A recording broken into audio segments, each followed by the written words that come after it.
En train de mouliner. Voilà. Moi, je me suis en train de me connecter. Je vais laisser une vingtaine de secondes à toutes les personnes de se connecter, de laisser StreamYard gérer la connexion entre ma page Facebook, entre le streaming. Sur un deuxième écran, j'ai le Facebook allumé, ouvert, pour vérifier que le live il est bien en haut. Là, c'est parti.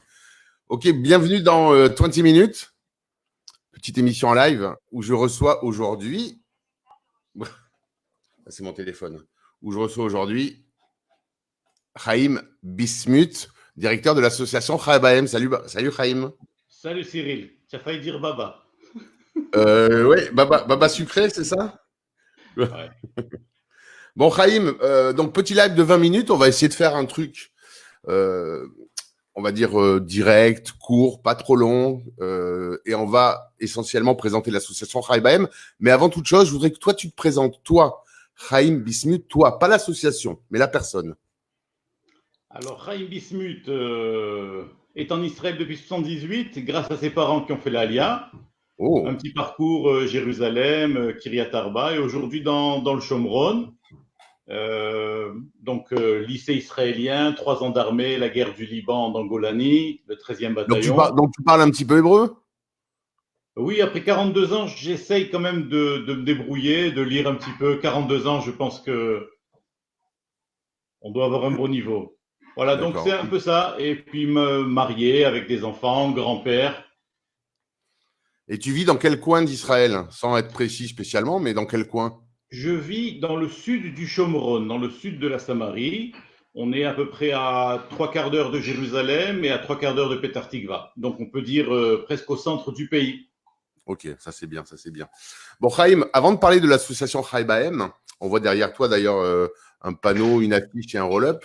Est-ce que tu peux nous parler, je suppose que tu es au courant, on va dire de la situation économique, notamment pour les personnes qui sont défavorisées?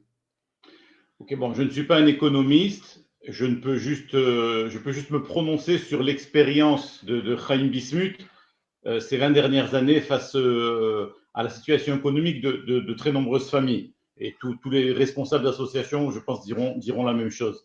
Donc, sans vraiment y connaître grand-chose, je peux juste rapporter les impressions, l'expérience des difficultés de la vie en Israël. Et c'est vrai qu'il y a plusieurs degrés de difficulté. Il y a des gens qui ont vraiment des problèmes pour apporter à manger à la maison.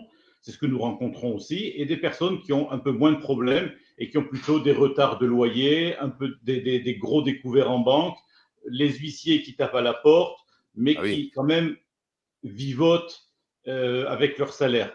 Je voudrais juste dire que selon les dernières informations, les dernières statistiques, en 2019, parmi les familles nécessiteuses, on compte 67% de familles inclus, donc qui vivent sous le Mhm. seuil de pauvreté, où les deux conjoints travaillent.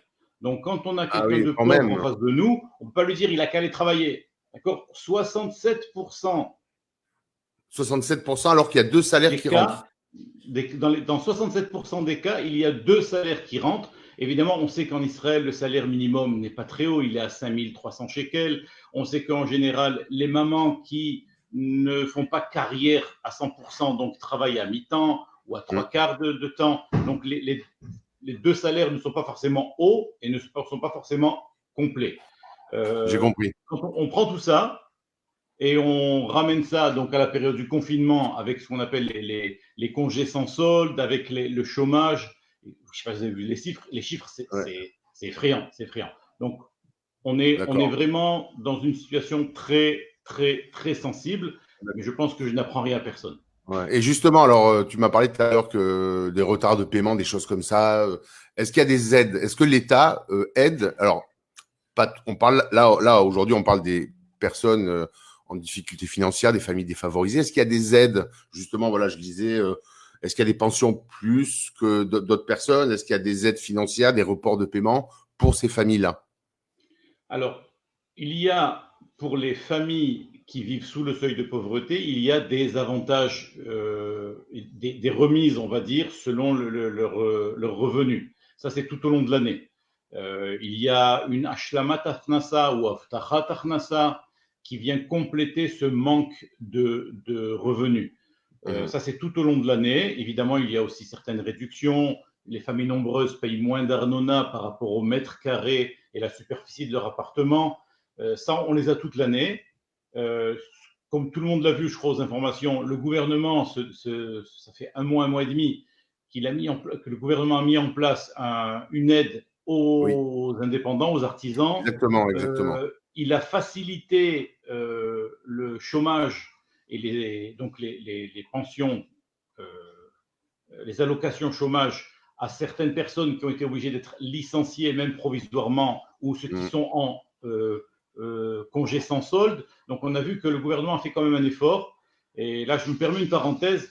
Je propose qu'on attende, même si on n'est pas tous contents et satisfaits à 100% de la conduite et de la politique économique ou sanitaire du gouvernement ou de l'État en général, je propose qu'on ne tire pas sur l'ambulance qui est en train de travailler et qu'on attende que la crise soit un peu passée et après on pourra tirer des conclusions. Pour le moment, je pense que Oui, l'État fait un effort. Je ne suis pas un économiste, je ne sais pas comment ça va se terminer.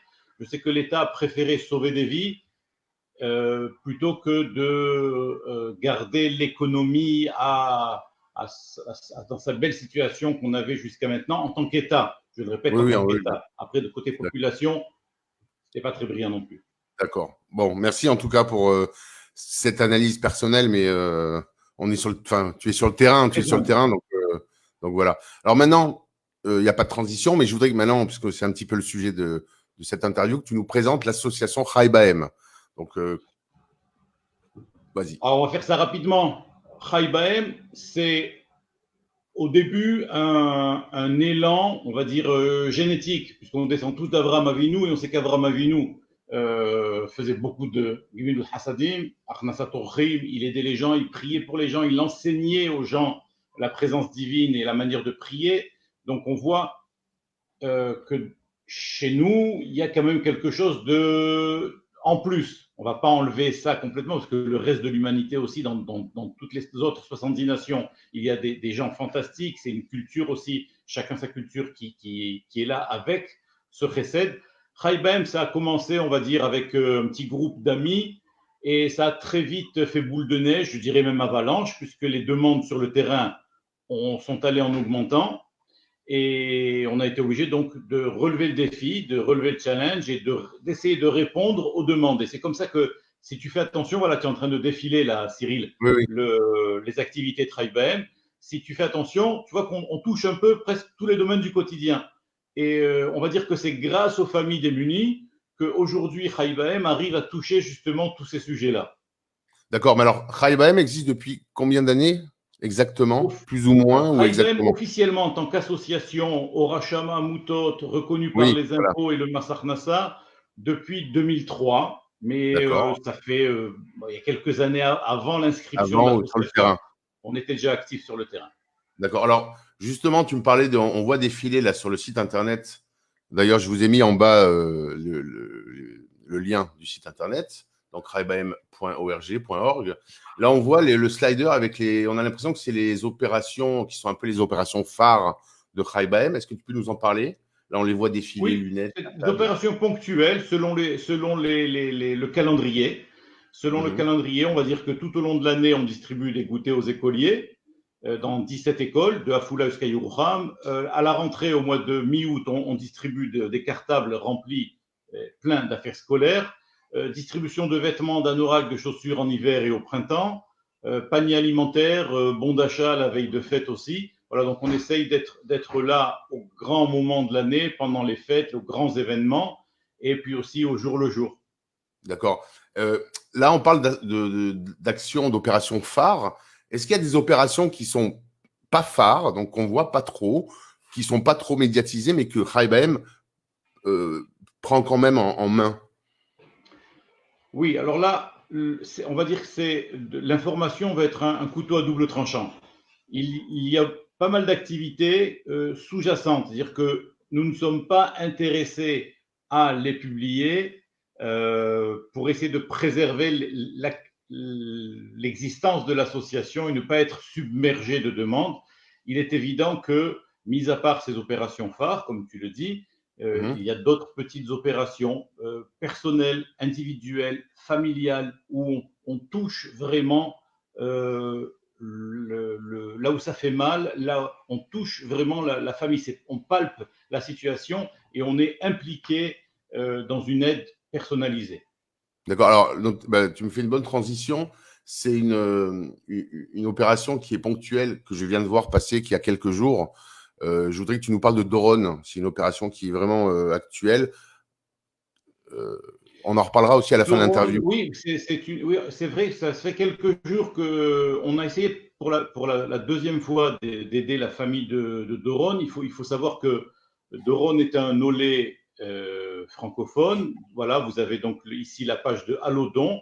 Je rappelle que Oui. il y a un CERFA émis pour chaque don à travers la plateforme d'Allodon. Donc Doron, on essaye de l'aider, c'est la deuxième fois, car il est dans une situation vraiment, vraiment précaire. C'est assez rare de trouver, de voir des situations qui, des fois, nous gênent, nous font de la peine, nous causent des soucis, même personnellement, en tant que bénévole à l'association ou directeur de l'association.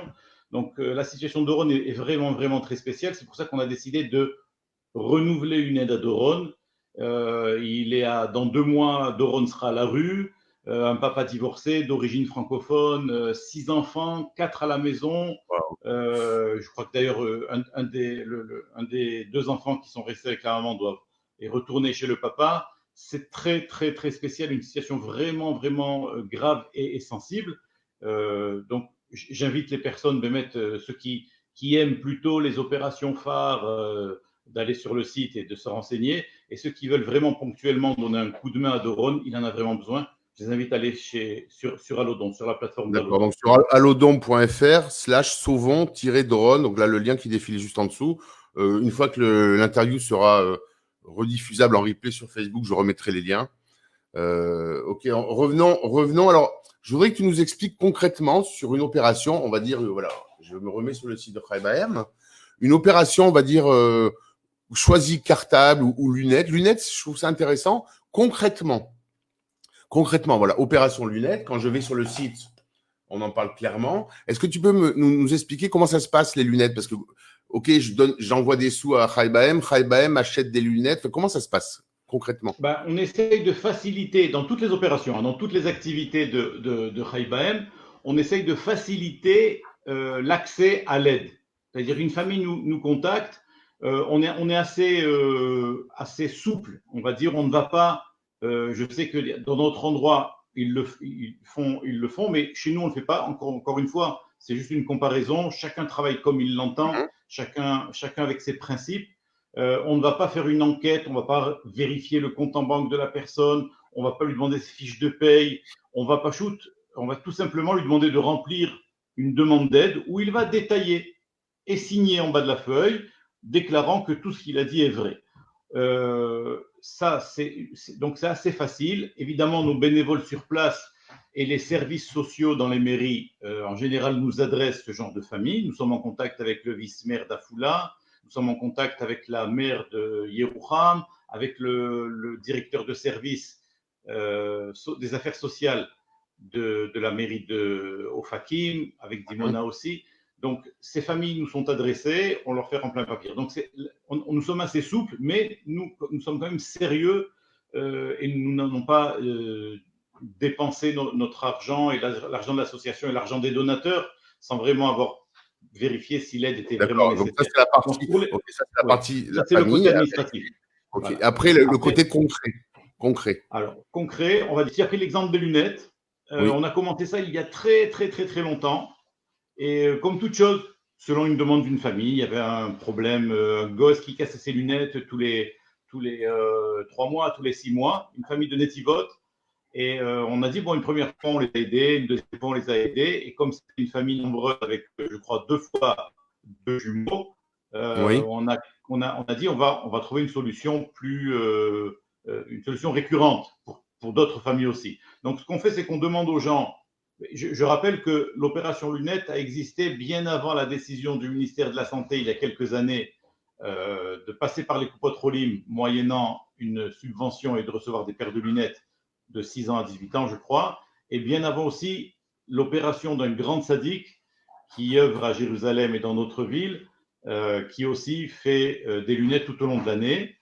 Et parallèlement, évidemment, vous avez, comme on le sait, il y a Gilles Taïeb aussi. Le tzaddik, c'est Optical Center, hein, c'est Laurent Lévy. Ah, d'accord, ok. Ah, lui, bon, on a fait ça avant, mais lui, il a fait ça à une ampleur Justement, vraiment. j'allais te poser la question. Je pensais que tu me parlais d'une personne. Là, tu me parles carrément d'une société dont le métier, c'est de faire des lunettes.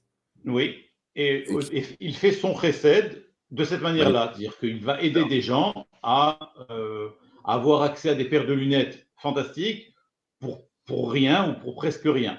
d'accord. Donc Mais alors, après, du il y a coup, l'opération. excuse-moi, je t'ai coupé la parole, pardon. Vas-y, Parce vas-y. que 20 minutes, il faut qu'on arrive à être concis. Concrètement, la personne qui a besoin de lunettes contacte Raibaem, remplit toute la partie administrative. Et quoi, c'est toi qui vas acheter les lunettes ou c'est la personne qui y va de ta part? Comment ça se passe? Alors il y a deux options. Il y a l'option urgence où on envoie la personne chez un opticien. Et c'est rare, c'est rare. On demande aux familles en général d'être patients. La famille nous envoie donc le résultat de l'examen de vue. Nous envoyons ça à des laboratoires avec lesquels nous collaborons Mhm. et 30 jours, 40 jours après, la famille reçoit sa paire de lunettes quand évidemment elle nous fait confiance sur la monture, la taille, le D'accord. montage.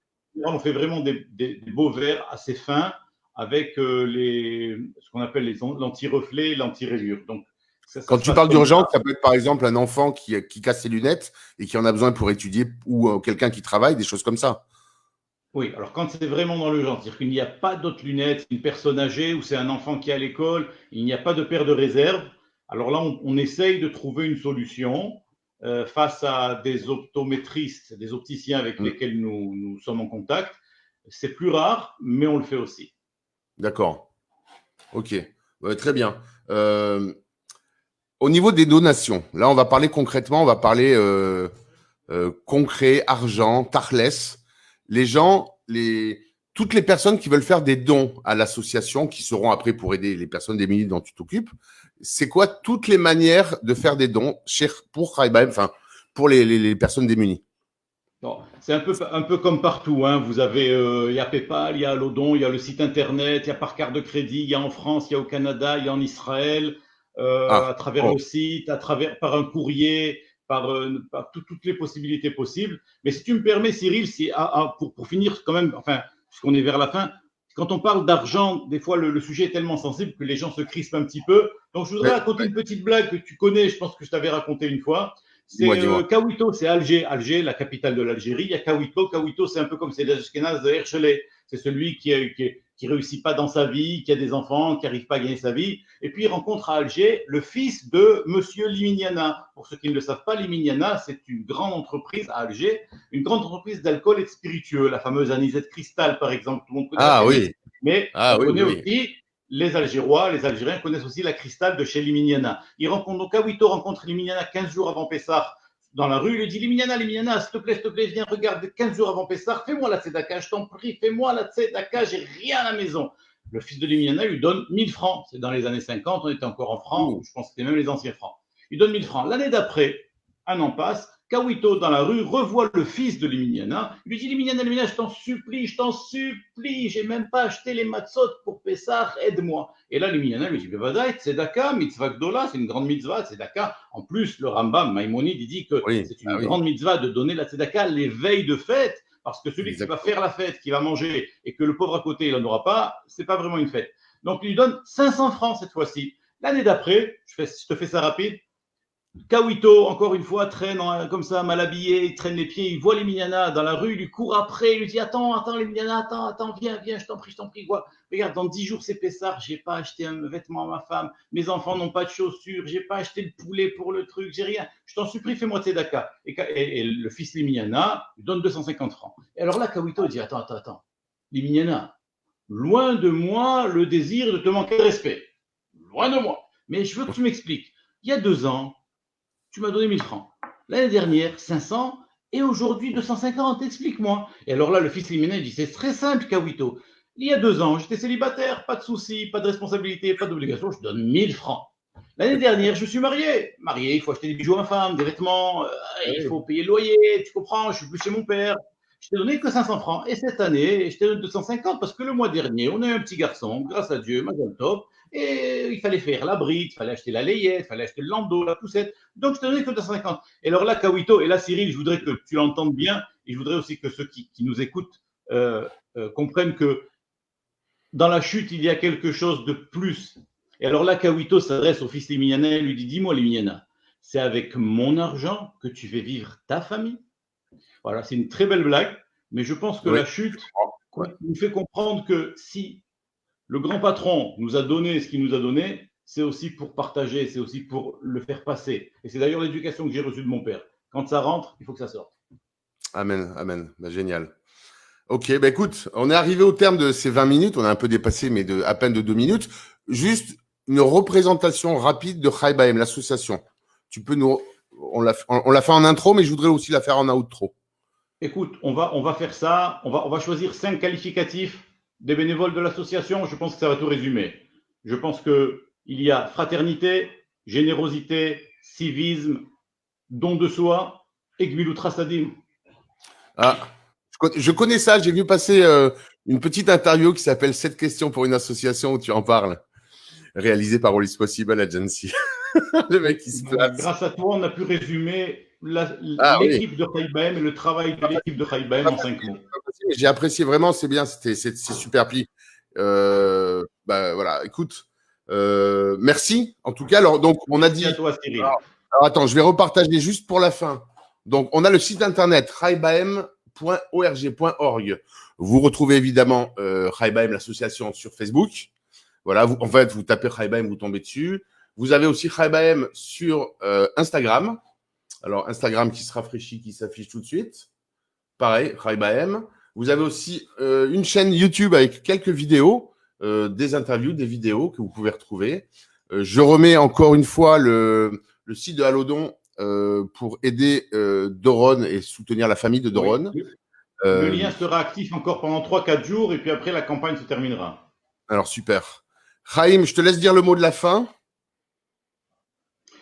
Le mot de la fin, c'est merci Cyril pour tes bonnes idées, merci pour ta créativité.